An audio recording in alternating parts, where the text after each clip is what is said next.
Something I saw a week or two ago kind of stuck with me. I've been thinking about it. And a lot of people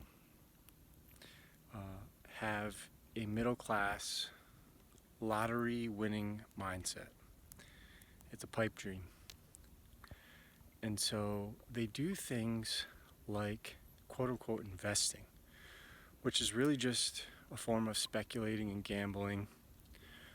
Sometimes people are really good at knowing how the markets work and what patterns to look for, and they have shares of a company and that takes off and then they get wealthy that way because they were part of a startup, or they just know when to buy things low, i.e.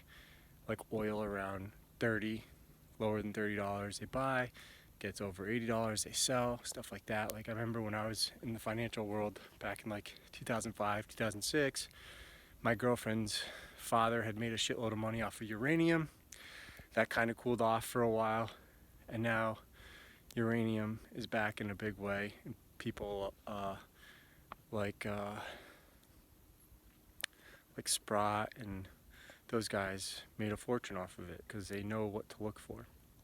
So I'm not saying if you know what you're doing, you can't make a lot of money with the investing game. But for the average person, that's not realistic.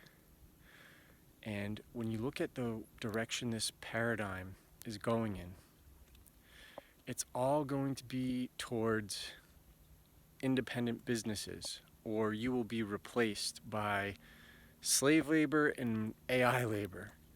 And so corporate America is dying, and this wide open straight road in the middle of the country with no hills or curves or anything dangerous, those days are over. That corporate path of working your whole life at a job that is relatively stable, gives you an abundance of materialism that keeps you well above the cost of living and allows you to, put some savings to a 401k and then pension funds that are going to be taking care of you for the rest of your life once you retire. That's all 20th century nonsense.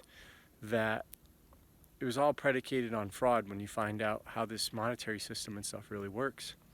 And so for those of you who still have your whole lives ahead of you, you now have to stay ahead of the curve. And so rather than gambling your extra money away, trying to pick stocks or pick cryptocurrencies and all that other stuff that has no track record, why not invest in a business that you're passionate about, that you can monetize, i.e. entrepreneurship, that solves some sort of problem for some sort of market, or even if it's a small one. Like for me, I thought there was a need because I was deluded by what I was seeing online, and there's tens of millions of people that are interested in the stuff that my books are about online back in the mid-2000s, first decade, mid to late 2000s, circa like 2008 and stuff. So I thought I could solve a problem and help people see what's really going on. And while I make a small living at that, it's nice, but it's not like what I would have done if my goal was money and like material wealth. So you have to think about, are you doing something for material wealth, or are you doing something because you enjoy doing it, or you feel purpose driven to do it? Right? So like my whole life, I've always not cared about the monetary stuff and just been like, my life is so short, I want to do what I love to do. That's my intention. I'm not trying to, work the best years of my life doing something I hate. But it ends up turning around that, it was kind of the same result. And that's just the price to pay when you're wrong or when you don't make it. And I don't regret anything I did, because if I hadn't tried what I did, I would have regretted not doing it. So there's that. But back to what I started off with, I saw a tweet, and I think I shared it, but if not, basically the gist of it was the top lacrosse coach, the best lacrosse coach, makes like $250,000 a year, professional lacrosse coach, which is not even a fraction of a mediocre NBA coach. Why? Because there's a bigger market. There's more money involved in the NBA. So the point of the tweet was, it's better if money and material gains are what you're after so you can afford a life that you desire. It's better to go after something where there's money and be mediocre at it than it is to be someone like me who's one of the best at my niche, but there's not enough money there. There's not enough people that are interested in the topics that I delved into. And so even though I provide goods and services, that being books, and the services being unplugging you from the religious hexes that are plaguing this nation, but the world abroad, even though that's a very valuable service to those who are looking for that, most people aren't looking for that. Most people are looking for lies. They like being plugged in. They like somebody carving a path for them and telling them where to go and what to do, right? You see that. That's the just tell me what to do. Just give me the shortcut.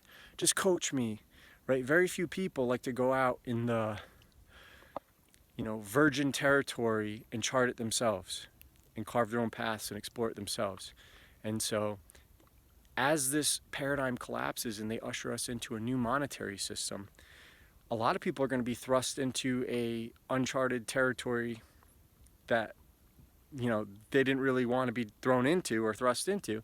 So you're going to be in that situation anyways. You might as well try to find something that you're passionate about and monetize it.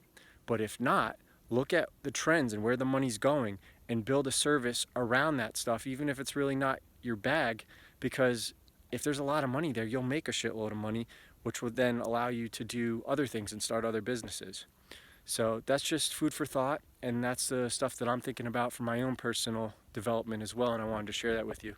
I hope you're enjoying the end of autumn, and I'll see you in another video sometime soon, I imagine. All right, cheers.